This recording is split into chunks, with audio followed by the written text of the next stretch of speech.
우루과이 촬영팀이 한국에 도착하자마자 전혀 예상치 못한 광경에 급히 카메라 녹화 버튼을 누르게 되는데요. 무슨 일인지 이야기를 들어보겠습니다. 저의 이름은 움피에레스라고 합니다. 직업은 PD이고 우루과이 지역 방송국에서 일하고 있어요. 우루과이는 취업 자리도 별로 없고 불경기가 몇 년째 이어지는 가운데 늦게나마 꿈이 생겼습니다. 그것은 바로 방송 PD였고 대학교를 다니며 남는 시간에 영상 편집 기술을 공부하고 익혔어요. 스펙이 엄청 좋은 사람들만 해외 취업을 할 수 있고 그렇지 않은 사람들은 아무리 젊고 대학을 나왔어도 대기업에 취업하는 건 하늘의 별 따기입니다. 겨우겨우 취업을 한다고 해도 99% 이상 박봉입니다. 그런데 우루과이에서도 유튜브의 인기는 매우 좋고 영상 편집 알바들을 많이 구하거든요. 저는 영상 제작에 소질은 없지만 양으로 승부해서라도 돈을 벌겠다고 생각했습니다.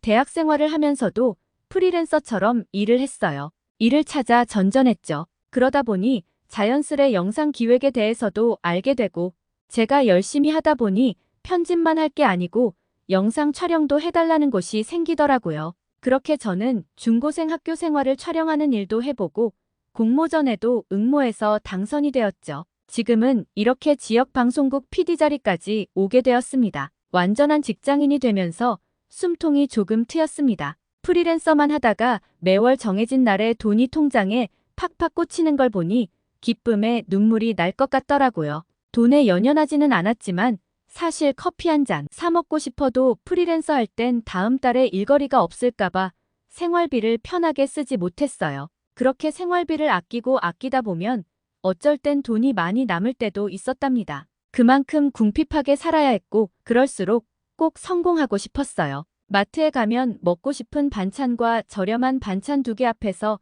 고민하다 결국 저렴한 반찬을 선택했지만 지금은 먹고 싶은 걸 사 먹을 수 있습니다. 저에겐 너무 큰 변화이고 저는 이 기쁨을 계속 느끼고 싶어 방송국에 뼈를 묻겠다 다짐했죠. 어느 날 방송국에서 한국 문화 다큐를 만들어보자는 국장님의 제안이 있었어요. 왜냐하면 제가 사는 지역만 해도 약간 외곽에 있는 곳인데 버스킹 공연이 꽤 많거든요.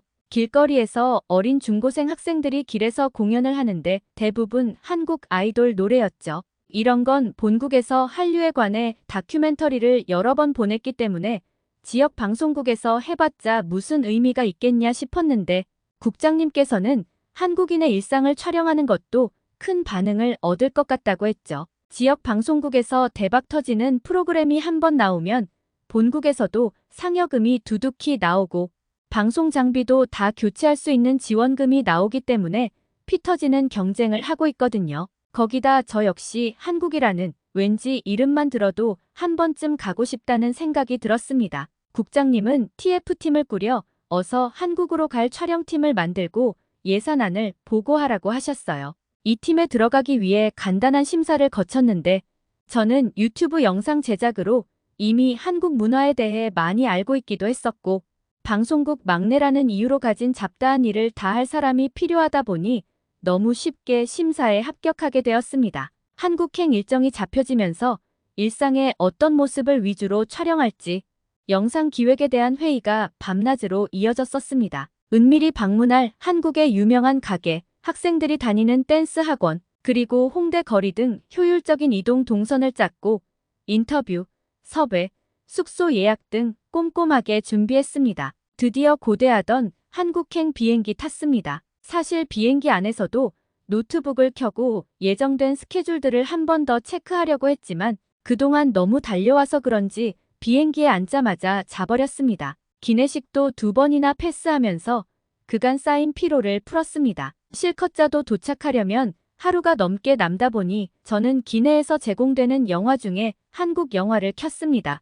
영화 내용보다 한국의 배경에 더 집중하면서 차별 있는 영상을 만들고 싶었어요. 한국에 도착하고 나서 우리 촬영팀은 모두들 한국의 발전된 모습에 참 놀랍습니다. 어째서인지 한국이 우루과이는 물론 미국보다 훨씬 선진국처럼 느껴졌다는 사실입니다. 제가 해외 경험은 없어서 다른 공항들과 비교를 할 수는 없었지만 예상치 못할 정도의 선진 문화를 가지고 있었어요. 너무나 신기했던 것은 공항에 있는 비행기 탑승을 대기하고 있던 공항 대기실이었습니다. 그곳에는 엄청난 고가의 대형 TV가 설치되어 있었고 심지어는 대기 통로 바로 옆으로 아이들이 자유롭게 뛰어놀 수 있는 고급 놀이시설마저 있었기 때문인데요. 나중에 알고 보니 그곳은 키즈 카페라는 곳이었습니다. 비행기 탑승을 기다리는 한국인 부모들은 편하게 공항에서 TV를 보거나 컴퓨터를 이용하고 있는 거였습니다. 우루과이에서는 상상도 못할 일입니다.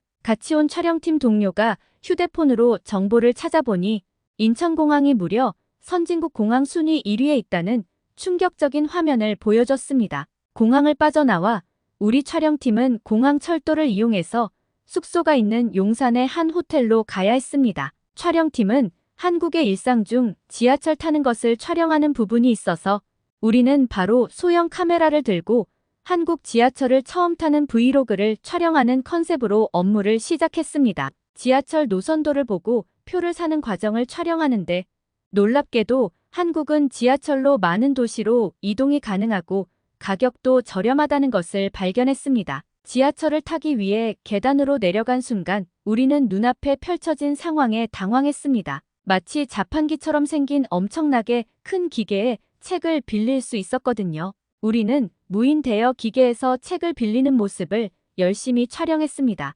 검색해보니 한국에서는 이러한 시설을 스마트 도서관이라고 부르고 있었어요. 책을 빌릴 때 신용카드로 결제해서 빌리고 책을 다시 반납하면 결제된 금액 중 일부를 돌려준다는 내용도 있었어요. 심지어 책을 빌린 지하철역이 아닌 다른 지하철역으로 가서도 반납이 된다고 적혀 있었죠. 우루과이에서는 노상에서 잡지를 파는 서점들이나 편의점마저도 하루가 멀다 하고 도난이 발생하는데 한국의 디지털 인프라 발달뿐만 아니라 시민의식도 상당히 발달해 있었던 거죠.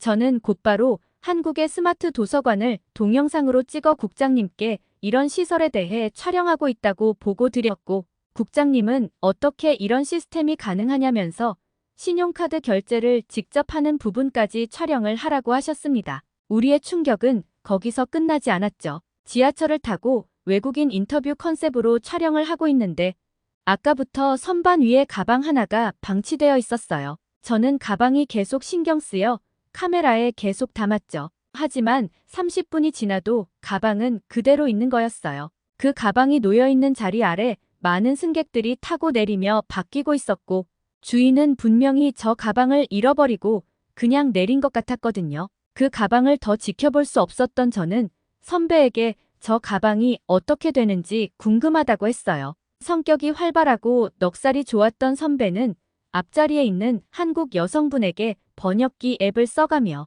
우리의 인터뷰 취지를 설명하고 저 가방이 어떻게 되는 건지 인터뷰 해줄 수 있겠냐고 물었더니 고맙게도 한국 여자분은 흔쾌히 응해주었어요. 그리고 여자분의 말씀을 듣고 우리는 놀라지 않을 수 없었어요. 한국 사람은 무거울 때뿐만 아니라 지하철에 사람이 많아 붐비면 가방을 선반에 두고 내릴 때 가져간다고 했어요. 그리고 선반에 있는 가방은 주인이 아니고는 아무도 가져가지 않는다는 믿기지 않는 말을 하더라고요.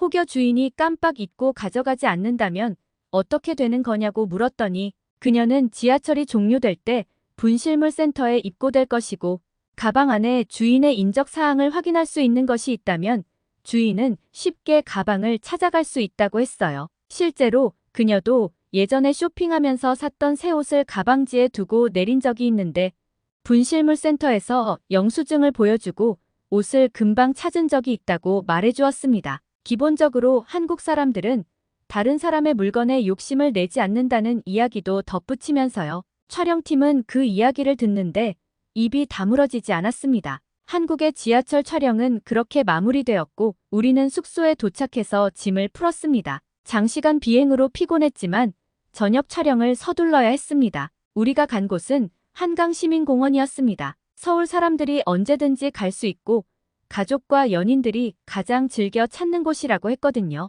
늦은 점심을 먹고 다시 지하철을 타고 우리는 한강공원으로 갔습니다. 지하철 입구로 나오자마자 펼쳐진 눈앞의 광경에 당황할 수밖에 없었습니다. 놀랍게도 그곳에는 한눈에 봐도 엄청나게 넓은 강이 아름답게 흐르고 있었고 강 주위로 근처로 다양한 녹지 공간과 운동시설까지 자리 잡고 있었어요. 수많은 한국인들이 돗자리를 펴고 작은 테이블을 놓고 책을 읽거나 맛있는 음식을 먹기도 했어요. 찾아보니 근처에 이렇게 피크닉 세트를 대여해주는 곳도 있었더라고요. 한강공원은 뭐랄까 서울의 밤을 책임지는 곳이란 생각이 들었어요. 선선한 저녁이 되니 자전거를 타거나 러닝을 즐기는 등 운동 나온 한국 사람들로 가득했었어요. 한편에는 한국에서 인기가 많다는 라면을 먹는 사람도 있고 캔맥주를 즐기기도 했어요. 촬영팀은 이런 한강공원의 저녁 풍경에 깜짝 놀랐습니다. 한국을 제외한 대부분의 나라는 늦은 밤이 되면 아무리 가로질러 가는 길이라고 해도 공원을 피해 돌아가는 것이 당연한 거거든요. 공원 내 강도나 폭행이 일어나는 건 다반사입니다. 한국인들이 늦은 밤과 새벽에 공원을 피하기는커녕 공원에서 운동하고 음악을 듣는 모습, 심지어 가벼운 음주를 하는 모습에 정말 한국의 치안과 인프라는 세계 최고의 수준임을 알게 되었습니다. 저는 한국에 오기 전 자료 수집하면서 한강의 모습을 이미 봤었는데요. 밤에 한강 주변으로 야간 라이딩을 하는 사진을 본 적이 있었습니다. 저는 그것이 100%로 설정한 사진이지 실제 있는 일은 아니라고 생각했습니다. 우루과이의 경우 밤은 당연하고 낮에도 여성이 혼자 강변을 따라 자전거를 타는 것은 상상도 못할 일이에요. 심지어 우루과이의 공원에서 버스를 기다리다가 강도를 만나는 일도 종종 있을 정도거든요. 촬영팀은 한강공원 내에 있는 매점과 푸드트럭을 촬영하면서 우리도 이제 촬영을 끝내고 돗자리를 빌려 한강에 앉아서 간식을 먹자고 했습니다. 피곤이 채 가시지도 않은 몸을 이끌고 하루 종일 강행군을 했더니 입안도 헐고 몸이 무거웠습니다. 그래서 한강 한켠에 자리 잡아 멋진 야경과 한국 사람들의 여유를 함께 느껴보았답니다. 한국은 너무나 행복한 곳이에요. 제가 앉은 자리의 맞은편에 나무 아래 돗자리를 핀 커플이 있었는데 돗자리 위에 담요와 가방을 놓고 배달 음식을 받으러 가더라고요.